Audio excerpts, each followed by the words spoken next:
And they're off. That was a perfect line, and Mr. Hustle soon after found the lead narrowly from Hombrazzo. They're in race book order, going fast. Barilko on the outside to put the pressure on Mr. Hustle. A length to Please Call Me Back stays in range, and now 3 lengths to Cucina, who's last. Racing together up front, it's Mr. Hustle and Barilko, and pressure coming from Barilko in the early part to make sure Mr. Hustle is going to be tested. They're out by 3.5 to Hombrazzo, Please Call Me Back, and 3 to Cucina is last. They pick up this pressure again on the outside. It's Barilko trying to break Mr. Hustle early, and now Mr. Hustle allows Barilko to run free, and maybe more than that. Barilko's just gone further away from Mr. Hustle by almost 2.5. Mr. Hustle trying to come after this one again. They're well ahead, about 5 to Please Call Me Back. And then came on the outside Cucina, starting to wind up. Hombrazzo still well behind too, but here they come again with Mr. Hustle, and it was just a little bit of tactical move. He's gone past Barilko, and now Please Call Me Back is running with Cucina down the outside, inside the final furlong. And it's Mr. Hustle by 2 to Please Call Me Back and Cucina. And down inside the final 16th, Mr. Hustle has it won. And so a very nice winning ride again. Rafael Hernandez, Mr. Hustle from Please Call Me Back. And it's a 1-2 punch winning one for the team of William Werner Roger Atfield. Behind them was Cucina, Hombrazzo, and back last Barilko.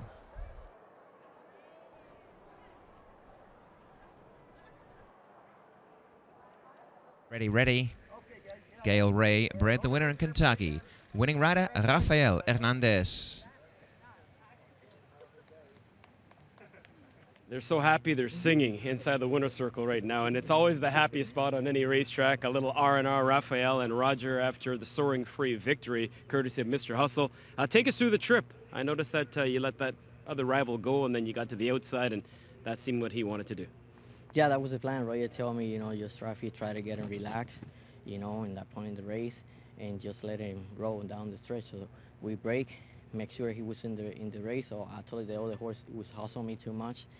I let him go, and he just come back and running down the lane. How tough a decision for you was it going in between this guy and the other one?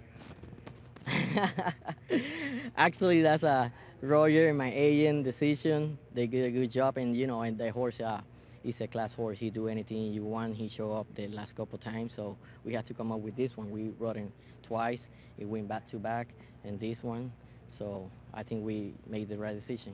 Quick word on the grass. I know it's listed as yielding, but for 2-year-olds to go 8 and change for 3/4, 15 and change for the 6.5, that's obviously quick. Yeah, that's true. That was quick, And the horse, he's a class horse. He's all business. Grass is pretty good then? Oh, yeah. All right, congratulations. Thank you. All right, winning rider Rafael Hernandez, and now we'll bring in the boss, Roger Atfield, the Hall of Famer. I guess you got some options with this guy. He's versatile enough. He's perfect, winning on Tapeta and grass. Yeah, he's a classy little horse, and like I said before, he's very professional, And I walked this turf course this morning a little bit, and the inside is just a little bit softer than when you're about 4 or 5 off the fence. And Rafi had picked up on that yesterday when he rode also.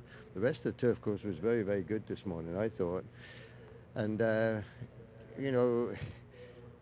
when this horse was training in Florida as a baby, he was always just a little bit more shy when he was down inside. And I remembered that, and I said to Rafi, we need to get off that hedge a little bit anyway, and he will be better if he can get to the outside of horse. He rode him just perfectly, and and then when he got to the outside, and he just leveled off, and he was so much the best, wasn't he? You go back to the barn, obviously you got to make sure everything's okay, but just looking forward, I mean, where do you go next? Again, you got options. Well, the idea with this horse actually was probably the Summer Stakes. He hadn't run on the turf. The other horse had, so we were sort of looking at and the other horse ran well also. I mean, he fell on his head a little bit coming out the gate, but he ran well also. But I probably won't run both of them in the Summer Stakes. So probably be Hustle, and the other fellow probably would go on the road, because there aren't that many options actually, and the other ones are Canadian bred. Cup and Saucers in October, so Quickly, we don't have much time, but Lacustre coming up a little bit later on in the Flaming Page. What about her? Well, she's okay. I mean, she's okay. She's a nice filly. I don't think, you know, looking at the form, I think if she runs her race, I think she's going to be right there. Yeah. Maybe we'll meet again. Congratulations. I'd like to think so. All right. Winning trainer, the Hall of Famer Roger Atfield, gets it done in today's Soaring Free. Actually, a 1-2 finish headlined by Mr. Hustle.